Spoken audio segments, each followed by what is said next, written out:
dimulai. Assalamualaikum warahmatullahi wabarakatuh. Waalaikumsalam warahmatullahi wabarakatuh. Selamat pagi, salam sejahtera bagi kita semua. Shalom, Om Swastiastu, Namo Buddhaya, salam kebajikan. Yang terhormat Bapak Ali Aji Putranto ST selaku mentor, serta rekan-rekan yang hadir dalam seminar pada pagi hari ini. Sungguh merupakan anugerah Allah Subhanahu wa Ta'ala yang patut kita syukuri bersama, karena hari ini kita dapat hadir bersama dalam acara seminar orientasi P3K atas nama Luki Nur Nafiah Esos dengan judul Optimalisasi Pemanfaatan Data Pegawai sebagai dasar pembayaran tunjangan keluarga ASN pada Dinas Perdagangan Kota Surakarta. Bapak mentor dan rekan-rekan, demi kelancaran acara pada pagi hari ini, sejenak kita memohon ridho Allah Subhanahu wa Ta'ala, Tuhan yang Maha Kuasa, dalam doa bersama menurut agama dan kepercayaan masing-masing. Berdoa dimulai.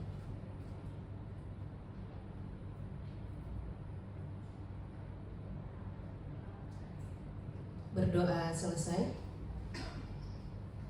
Selanjutnya kita ikuti bersama pemaparan materi dari Saudari Luki Nur Nafiah Esos. Waktu dan tempat kami persilahkan.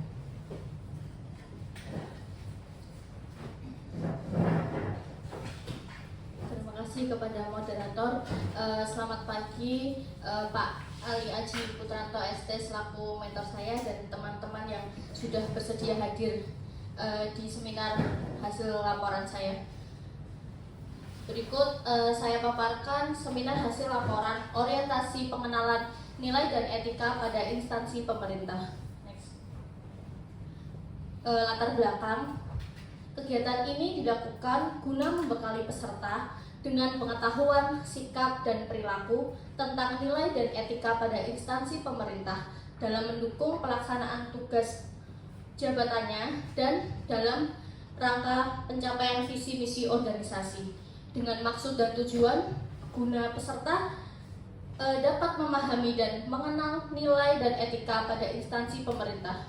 Untuk waktu dan tempat dilakukan pada 21 Mei 2025 sampai dengan 24 Juni 2025 dan hari ini dilakukan seminar hasil orientasi bertempat di Dinas Perdagangan Kota Surakarta. Next. Nilai dan etika pada pemerintah Kota Surakarta berdasarkan Peraturan Daerah Kota Surakarta Nomor 6 Tahun 2021 tentang Rencana Pembangunan Jangka Menengah Daerah Kota Surakarta tahun 2021 sampai 2026. Visi dari Kota Surakarta merupakan mewujudkan Surakarta sebagai kota budaya yang modern, tangguh, gesit, kreatif, dan sejahtera. Dengan misinya yaitu meningkatkan kualitas kesehatan masyarakat, memperkuat pertumbuhan ekonomi, mewujudkan tata ruang dan infrastruktur, meningkatkan kualitas dan daya saing pemuda dan masyarakat umum, mengembangkan tata kelola pemerintahan dan pelayanan publik, mewujudkan kemakmuran dan kesejahteraan bersama warga kota yang inklusif, dan mewujudkan daerah yang kondusif dan kerukunan antar umat beragama. Next. Dalam mencapai visi dan misinya tentu membutuhkan dukungan. Dalam hal ini merupakan organisasi perangkat daerah salah satunya. Menurut Undang-Undang Nomor 23 Tahun 2014, organisasi perangkat daerah adalah organisasi pada pemerintah daerah yang bertanggung jawab kepada kepala daerah melalui sekretaris daerah. Di Kota Surakarta sendiri dipimpin oleh Wali Kota Surakarta dengan Wakil Wali Kota Surakarta yang di bawahnya terdapat staf ahli dan staf pendukung yaitu sekretariat daerah serta sekretariat DPRD. Dengan di bawahnya ada dinas, badan, kecamatan, dan inspektorat. Next. Manajemen P3K. Manajemen kepegawaian P3K sesuai dengan Peraturan Pemerintah Nomor 49 Tahun 2018 meliputi penetapan kebutuhan, pengadaan, penilaian kinerja, penggajian dan tunjangan, pengembangan kompetensi, pemberian penghargaan, disiplin, pemutusan hubungan perjanjian kinerja, dan perlindungan. Untuk penilaian kinerja P3K itu sendiri dilakukan berdasarkan perjanjian kerja di tingkat individu dan tingkat unit atau organisasi dengan memperhatikan target, sasaran, hasil, manfaat yang dicapai, dan perilaku pegawai itu sendiri. Untuk disiplin P3K menjamin terpeliharanya tata tertib dalam kelancaran pelaksanaan tugas. P3K wajib mematuhi disiplin P3K. Instansi pemerintah pun wajib melaksanakan penegakan disiplin terhadap P3K serta melaksanakan berbagai upaya peningkatan disiplin P3K. Next. Nilai dan etika organisasi. Dinas Perdagangan Kota Surakarta berdasarkan Peraturan Daerah Kota Surakarta Nomor 8 Tahun 2021 tentang pembentukan dan susunan perangkat daerah Kota Surakarta memiliki tugas atau peran untuk memperkuat pertumbuhan ekonomi yang adaptif dan berkelanjutan. Dinas Perdagangan Kota Surakarta mengarah pada pencapaian misi yang kedua, yaitu memperkuat pertumbuhan ekonomi yang adaptif dan berkelanjutan dengan tujuan umum terwujudnya pembangunan ekonomi yang cerdas, berkeadilan, dan berkelanjutan, serta tujuan khususnya yaitu meningkatkan produktivitas dan keunggulan kompetitif sektor perdagangan. SOTK pada Dinas Perdagangan Kota Surakarta. Dinas Perdagangan Kota Surakarta dipimpin oleh Kepala Dinas dengan di bawahnya terdapat sekretariat yang dipimpin oleh sekretaris dan subbagian, terdapat 2 subbagian, yaitu subbagian perencanaan dan penganggaran dan subbagian administrasi dan umum serta kelompok jabatan fungsional dengan memiliki 3 bidang, yaitu bidang pengembangan ekspor dan pemasaran produk dalam negeri, bidang sarana distribusi perdagangan, bidang pelayanan dan pengembangan perdagangan. Yang di bawahnya juga terdapat kelompok jabatan fungsional serta memiliki 1 UPTD, yaitu UPTD Metrologi Legal. Tupoksi P3K pada Dinas Perdagangan Kota Surakarta antara lain menyusun kebutuhan aparatur sipil negara, yang dalam hal ini adalah menyusun Anjab dan ABK sebagai ajuan penambahan pegawai maupun ajuan untuk jabatan fungsional atau UPTD, pembentukan UPTD. Menyusun kerangka kerja, pangkat, dan jabatan aparatur sipil negara, di antaranya yaitu mengajukan kenaikan pangkat oleh ASN berdasarkan syarat dan ketentuan yang telah ditetapkan pada peraturan perundang-undangan. Menyusun kerangka kerja penugasan aparatur sipil negara, yang dalam hal ini merupakan surat penugasan sebagai mutasi internal pada Dinas Perdagangan Kota Surakarta. Menyusun perencanaan kinerja aparatur sipil negara, yaitu terkait dengan sosialisasi penyusunan perencanaan kinerja aparatur sipil negara dan pendampingan penyusunan perencanaan kinerja aparatur sipil negara. Melakukan monitoring pemantauan kinerja aparatur sipil negara. Menganalisis pelaksanaan pembayaran tunjangan kinerja. Menyusun kerangka kerja pemberhentian aparatur sipil negara, jaminan pensiun, dan jaminan hari tua. Dalam hal ini merupakan pengajuan ASN yang sudah mencapai batas usia pensiun maupun ASN yang meninggal dunia. Menyusun kerangka kerja cuti aparatur sipil negara, yaitu verifikasi cuti tahunan aparatur sipil negara dan cuti di luar cuti tahunan. Next. Rencana dan hasil kerja P3K. Adanya ketentuan batas usia dan persyaratan perpanjangan batas usia anak pegawai negeri sipil yang berhak menerima tunjangan keluarga, dan adanya temuan inspektorat terkait lebih bayar tunjangan keluarga. Maka dari itu perlu adanya pemanfaatan data pegawai sebagai dasar pembayaran tunjangan keluarga ASN Dinas Perdagangan Kota Surakarta. Lalu muncullah gagasan yaitu optimalisasi pemanfaatan data pegawai sebagai dasar pembayaran tunjangan keluarga ASN pada Dinas Perdagangan Kota Surakarta dengan tujuan untuk mengurangi kesalahan, pengelolaan yang lebih baik, kepatuhan terhadap peraturan, dan meningkatkan kualitas pelayanan dan pengelolaan SDM di Dinas Perdagangan Kota Surakarta.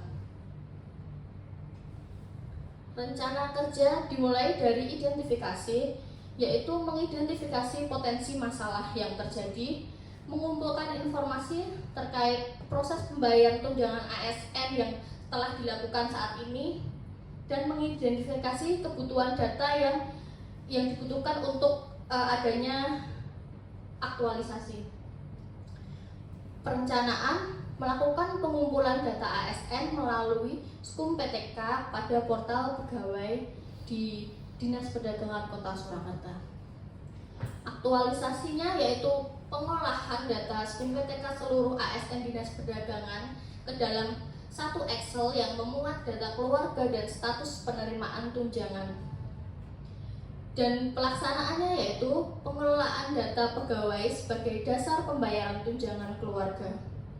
Untuk evaluasi yang akan dilakukan, pengawasan dan evaluasi untuk memastikan kepatuhan ASN melaporkan hak tunjangan keluarga berdasarkan peraturan dan kebijakan yang berlaku. Berikut merupakan tampilan ajuan SKUM PTK.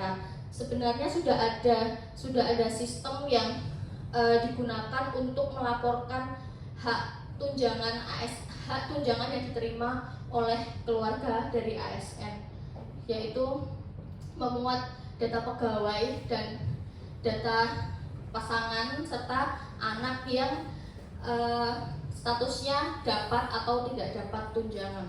Next. Berikut merupakan data Excel yang kami susun untuk penjagaan tunjangan keluarga ASN di Dinas Perdagangan Kota Surakarta yang memuat data pegawai, pasangan, istri atau suami, tanggal lahir istri atau suami, status tunjangan dapat atau tidak, anak yang dalam hal ini adalah harus maksimal 2 anak yang menerima tunjangan, tanggal lahir anak, status penerimaan tunjangan anak yaitu dapat atau tidak dapat. Next. Untuk rencana kerja menengah tahun 2025, implementasi pemanfaatan data pegawai secara penuh. Untuk tahun 2026 diharapkan terjadi validasi data pegawai secara berkala untuk memastikan keakuratan dan kebenaran data dari pegawai itu sendiri.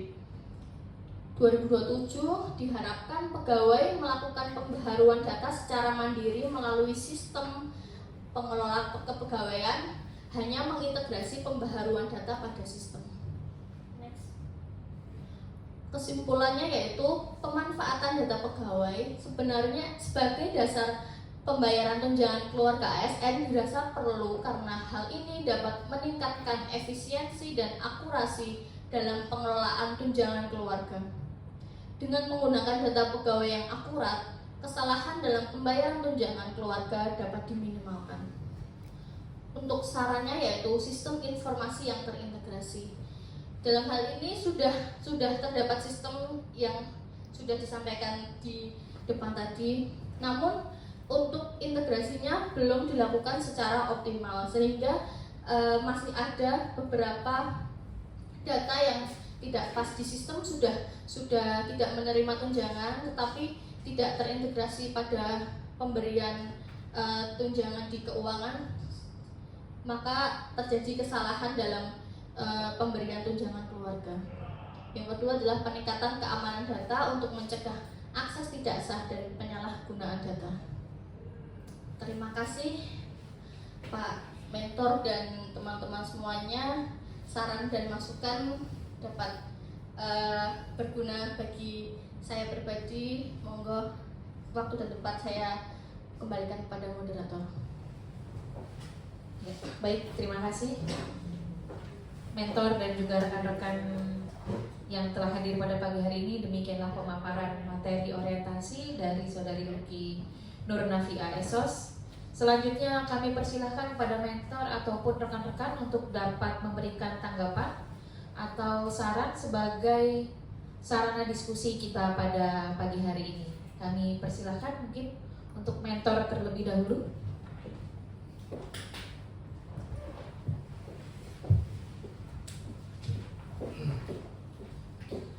Bismillahirrahmanirrahim.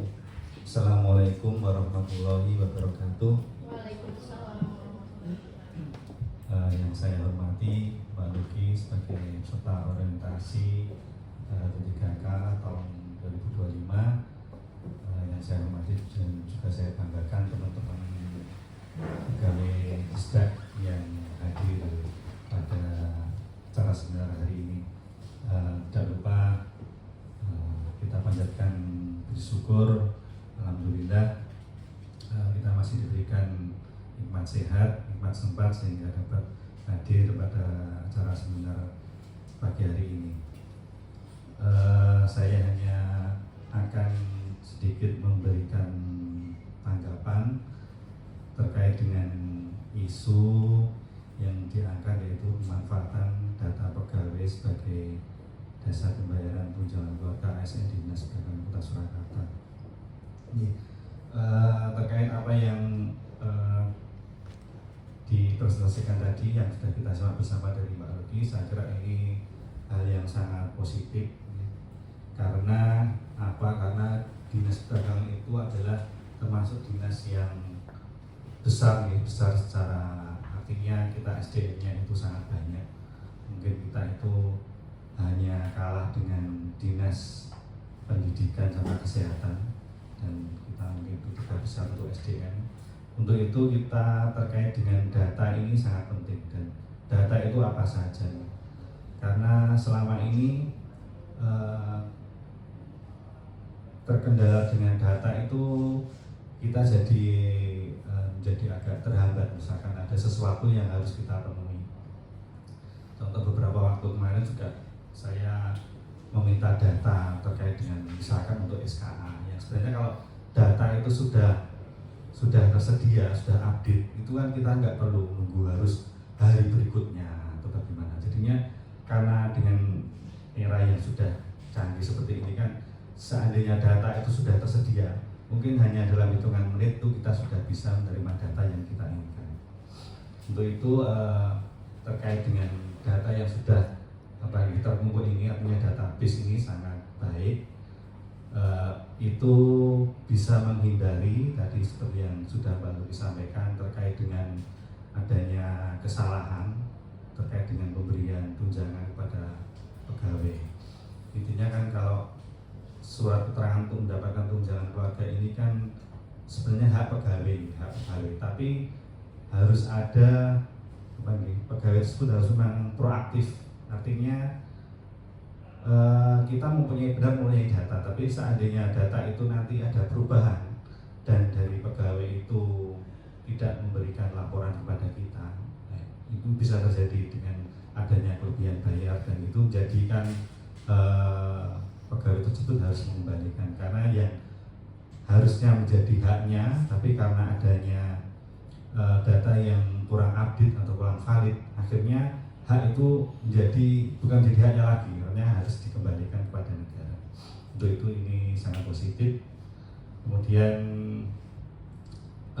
terkait validasi data keluarga ini, artinya memang setiap pegawai itu memastikan bahwa data yang disertakan di skop P3K itu harus benar, karena itu harus mengandung konsekuensi hukum itu tadi. Karena jika data itu tidak benar maka bisa mengembalikan.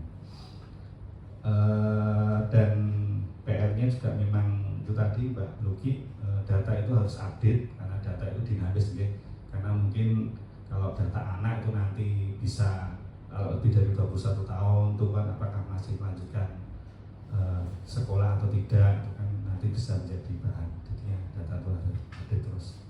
Untuk itu sementara itu dulu yang bisa saya sampaikan sebagai tanggapan.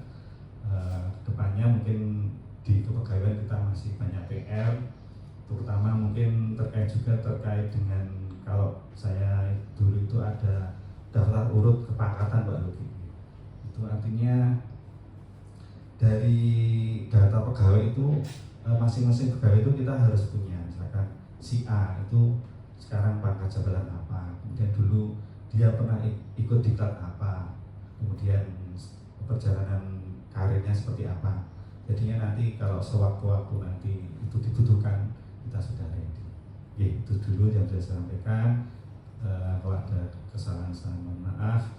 Bila itu hidayah. Assalamualaikum warahmatullahi wabarakatuh. Waalaikumsalam. Kami persilakan untuk selanjutnya mungkin dari akan ditanggapi dulu atau silakan dilanjut mungkin rekan yang lain. Silakan Mas. Bismillahirrahmanirrahim. Assalamualaikum warahmatullahi wabarakatuh. Mungkin ada sedikit pertanyaan buat Mbak Luki. Saya rasa tema yang diangkat pada kesempatan kali ini bagus banget nih, karena memang bisa dibilang masih hangat ya di OPD kita. Jadi memang perlunya kita melakukan apa ya istilahnya kayak identifikasi masalah dan penyelesaiannya memang sudah mulai dipikirkan oleh Mbak Luki sendiri. Mungkin pertanyaan saya terkait dengan alur rencana kerja untuk aktualisasi dan pelaksanaan. Untuk aktualisasi dan pelaksanaan sendiri mungkin bisa dijelaskan secara singkat Mbak Luki, teknisnya kira-kira seperti apa. Nah, untuk pengelolaan data berarti kan ini kan bisa ekspor dari skop PTK ya, atau memang nanti prosesnya seperti apa. Kemudian dari tampilan Excel tadi itu kan berarti sebenarnya masih manual nih.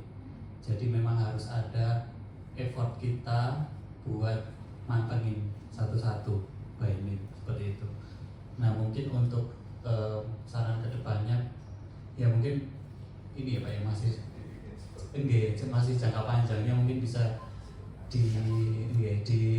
disinkronkan dengan BKD. Mungkin kan kedepannya biar ada pengembangan sistem dari portal pegawai itu sendiri, biar secara otomatis bisa memfilter atau bisa tersaring lah istilahnya. Jadi kedepannya mungkin harapan kita digitalisasi bisa menyentuh sampai ke program ini gitu. Terus untuk yang terakhir mungkin tambahan aja untuk rencana kerja dari tahun ke tahun, mulai dari tahun 2025 sampai 2027. Untuk 2027-nya pegawai melakukan pembaruan data secara mandiri. Nah, ini kan sebenarnya masalah kita itu terkait dengan kesadaran nggih Pak nggih. Nggih, kita masih sangat concern juga tentang kesadaran pegawai terkait dengan hak-haknya sendiri sebenarnya. Jadi mungkin kedepannya menjadi PR kita bersama bahwa ya masing-masing personil atau SDM itu harus mempunyai kesadaran pribadi. Yang pentingnya sebenarnya itu, kalau misalkan mau sebagus apa program kita, kalau kesadaran yang minim itu juga nggak akan jalan gitu. Kurang lebih gitu aja mungkin. Terima kasih. Assalamualaikum warahmatullahi wabarakatuh. Waalaikumsalam. Mungkin ada lagi, kalau cukup kami persilakan pada Saudari Luki untuk dapat menanggapi.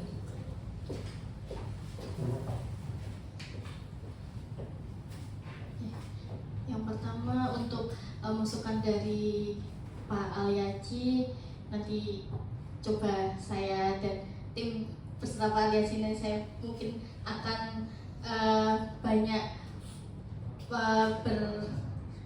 berkolaborasi dan bekerja sama dengan Pak Aliaci. Dan untuk yang PR-nya, untuk yang daftar kepangkatan nanti coba kita susun bersama aja Pak. Terima kasih atas masukannya Bapak.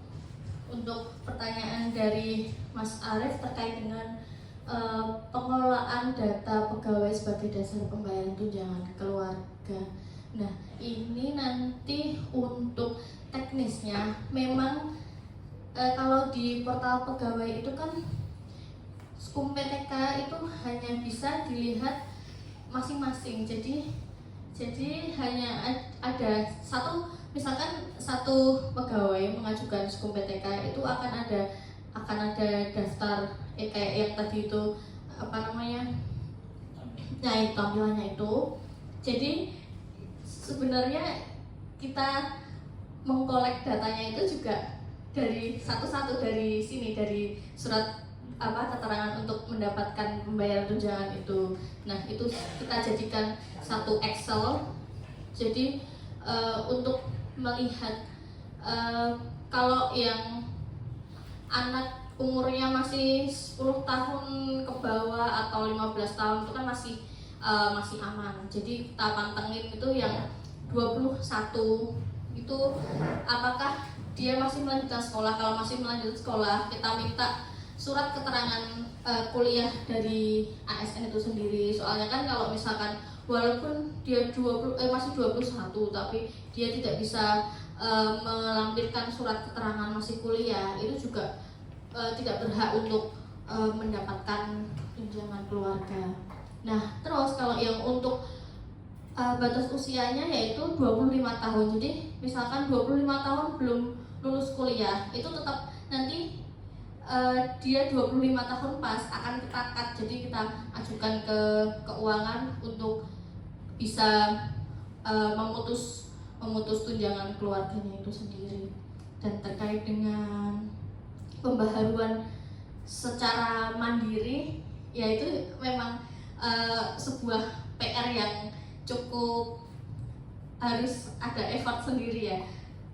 Maka dari itu kita tahun 2025 mencoba untuk memfilter terlebih dahulu mana saja pegawai yang mempunyai anak di usia 21 sampai 25 tahun yang masih sekolah.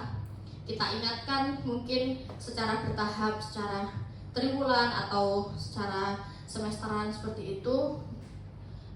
Setelah itu dilakukan validasi, kita cek ulang apakah ajuan SKUM PTK-nya itu masih berlaku atau ada pembaharuan. Nah, diharapkan secara terus-menerus kita ingatkan atau kita sosialisasi juga.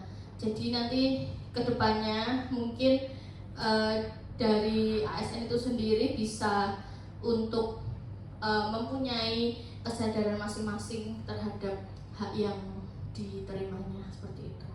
Terima kasih. Ya, baik. Pak Mentor dan Saudara Arif, apakah sudah cukup? Oke, mungkin yang lain cukup? Pak Luki, cukup? Baik. Karena semuanya sudah terjawab dan proses diskusi kita sudah selesai, maka kita tiba di akhir acara. Kami ucapkan selamat kepada Pak Luki karena sudah selesai melewati proses orientasi ini. Bapak Mentor dan rekan-rekan yang berbahagia, kita tiba di akhir acara. Dengan kerendahan hati kami mohon maaf jika terdapat kekurangan. Wassalamualaikum warahmatullahi wabarakatuh. Waalaikumsalam.